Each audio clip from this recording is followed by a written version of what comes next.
جس کا بہت ذکر ہے، بہت نہیں ایک ہی حوالے میں اس کا ذکر ملتا ہے، لوکا کی انجیل میں ملتا ہے۔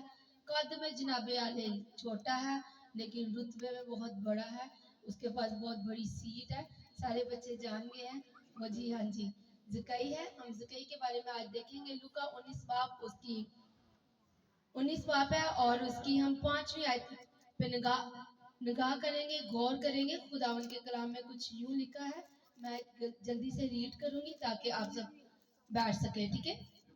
لوکا 19 باب اس کی 5 آیت۔ آمین، پریز دا لارڈ۔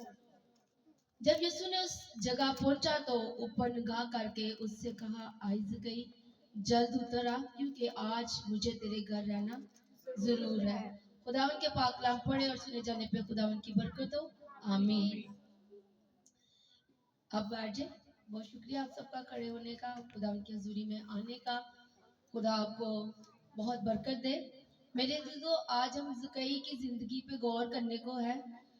زکئی چھوٹے قد کا ہے اور بائبل مقدس، میری بائبل مقدس، آپ کی بائبل مقدس اسے ایک دولت مند انسان کہتی ہے، اور اس کے اندر ایک اور خوبی ہے، وہ مسئول لینے والوں کا سردار ہے۔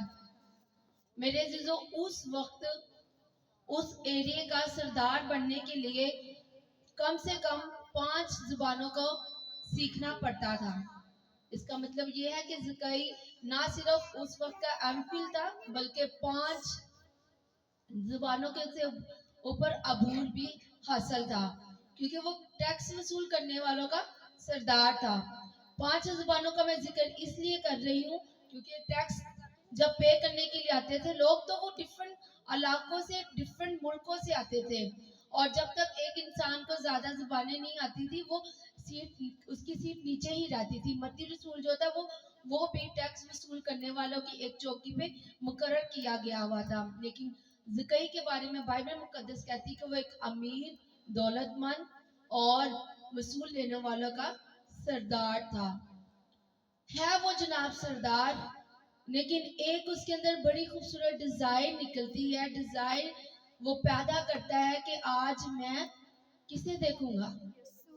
ہاں، آج وہ یسوع کو دیکھے گا۔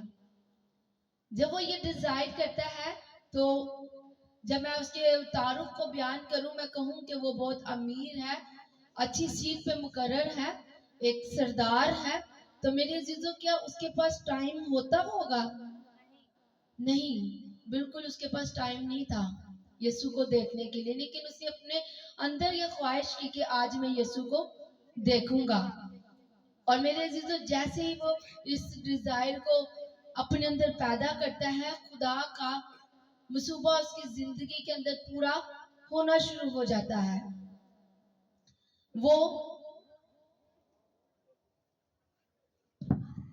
مجھے لگ رہا ہے جیسے میں نے اس پہ پہلے بھی شاید کلام دیا ہو، نہیں دیا؟ اگر نہیں دیا ہوا تو کوئی بات نہیں۔ اگر خدا کا کلام داؤد کہتا ہے ہر صبح تازہ ہے، ہر صبح اس کا کلام جو ہے وہ تازگی بخشتا ہے۔ میرے عزیزو، یقیناً کہ اگر کلام میں نے دیا بھی ہوگا تو لیکن کچھ لوگوں نے نہیں بھی سنا ہوگا اور آج ان کے لیے تازہ ہوگا۔ میرے عزیزو، جب یسوع کو یہ دیکھنے کے لیے آگے بڑھتا ہے تو مجھے یاد آتا ہے کہ میں نے کہا تھا لاسٹ ٹائم، جس طرح اس چرچ میں آنے کے لیے 3 سے 4 راستے آتے ہیں، اسی طرح میرے عزیزو یسوع نے بھی جس علاقے میں پہنچنا تھا، یرو میں جانا تھا، یرو کا علاقہ بڑا فیمس علاقہ تھا۔ جس طرح آج کل گہما گہمی والا علاقہ کراچی کا ہے تجارت کے لحاظ سے، اسی طرح یرو کا علاقہ بھی تجارت کے لحاظ سے بڑا فیمس تھا۔ بہت وہاں پہ مشہور لوگ رہتے تھے اور اچھا کاروبار تھا۔ یسوع نے یرو کے علاقہ میں داخل ہو رہا تھا، داخل ہونے کو جا رہا تھا۔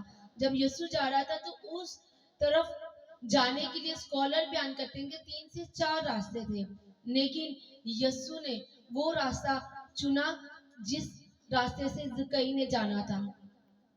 میرے عزیزو، زکئی نے اس راستے میں اس لیے یسوع نے اس راستے کو چنا کہ وہاں پہ ایک درخت تھا، پیڑ کا، اور وہ بہت پرانا تھا میرے عزیزوں، کیونکہ زکئی چھوٹے قد کا ایک انسان تھا، اور جب زکئی آگے بڑھنا ہی لگتا ہے تو لوگ اسے روکتے بھی ہیں۔ یہاں پہ بائبل مقدس میں لکھا کہ وہاں پہ بہت سی بھیڑ جمع تھی، بھیڑ میں کچھ اچھے لوگ ہوتے ہیں اور کچھ برے لوگ بھی ہوتے ہیں۔ میرے عزیزوں، زکئی جیسے ہی یہ ڈیزائر اپنے اندر رکھتا ہے، خدا اس کے لیے کام کرنا شروع ہو جاتا ہے، یسوع کا منصوبہ اس کی زندگی میں پورا ہونا شروع ہو جاتا ہے۔ تو وہ کیا کہتا ہے 5ویں آیت میں کہ یسوع نے اس جگہ پہنچ کر اوپر نگاہ کی۔ ایک تو زکئی کے لیے سب سے بڑی بات یہ، زکئی اوپر درخت پہ چڑھا ہوا ہے اور یسوع وہاں پہ رک جاتا ہے۔ ایک یہ بھی بہت بڑی زکئی کے لیے بات ہے کہ یسوع وہاں پہ رکا۔ دوسرے نمبر پہ سب سے بڑی بات اس کے لیے یہ ہوئی کہ یسوع نے کہا کہ آج زکئی تیرے گھر جانا ضرور ہے۔ زکئی تو پاگل ہو گیا ہوگا، ایک تو یہ میرے لیے رکا، اوپر سے اس نے میرا نام پکارا۔ میرے عزیزوں، میرا اور آپ کا جو زندہ خدا ہے، یسوع ہے، وہ ہمارے نہ صرف ناموں سے واقف ہے بلکہ ہمارے حالاتوں سے بھی واقف ہے۔ اگر ہم اس سے نہ بھی یہ باتیں شیئر کریں تو وہ ہماری باتوں کو سنتا بھی ہے، جانتا بھی ہے، وہ حالاتوں سے، واقعات سے بخوبی واقف ہے۔ اور زکئی فوراً جلدی سے کہتا ہے، خوشی کے مارے نیچے اتر آتا ہے۔ جب لوگوں نے دیکھا تو سب آپس میں بڑبڑانے لگے، کہنے لگے کہ یہ تو گنہگار ہے اور آج یسوع کو اس کے گھر جانا ہے۔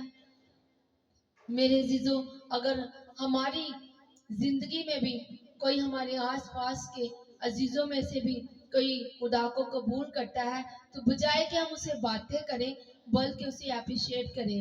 جتنا وقت آپ نے گزار دیا سو گزر گیا، لیکن اب آپ کو جب ہوش آ گیا، آپ نے یسوع کو قبول کر لیا، یہ بہت اچھا ٹائم ہے۔ میرے عزیزوں، لازمی نہیں کہ آپ کا آغاز کیسے ہو، ضرورت اس چیز کی کہ آپ کا اینڈ کیسے ہوتا ہے۔ میرے عزیزوں، یہاں پہ جب ہم زکئی کا اینڈ دیکھتے تو زکئی کا اینڈ بہت ہی شاندار تھا۔ اس کا آغاز کوئی خاص نہیں تھا لیکن اس کا اینڈ بہت ہی اچھا اور خوبصورت ہمیں نظر آتا ہے۔ زکئی نے کھڑے ہو کے خداوند سے کہا، دیکھ خداوند، میں اپنا آدھا مال غریبوں کو دیتا ہوں اور جس کا میں نے ڈبل لیا تھا میں اسے 4 گنا کر کے واپس دیتا ہوں۔ یسوع جن زندگیوں میں آ جاتا ہے، یسوع جن گھرانوں میں آ جاتا ہے، وہ زندگی گھرانے تبدیل ہو جاتے ہیں۔ میرے عزیزوں، اس کی زندگی ایک دم تبدیل ہو گئی۔ ساؤل کا آغاز کیسا تھا؟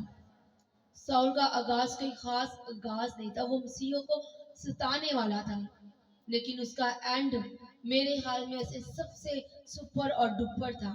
بہت ہی شاندار اس کا اینڈ تھا۔ وہ یسوع کے ساتھ لپٹا رہا ہے۔ کیسے لپٹا رہا؟ یسوع نے 40 کوڑے ایک دفعہ کھائے اور اس نے 4 دفعہ ایکم 40 کوڑے کھائے۔ وہ بالکل اس کے اندر ہمیں یسوع کے کام نظر آتے ہیں۔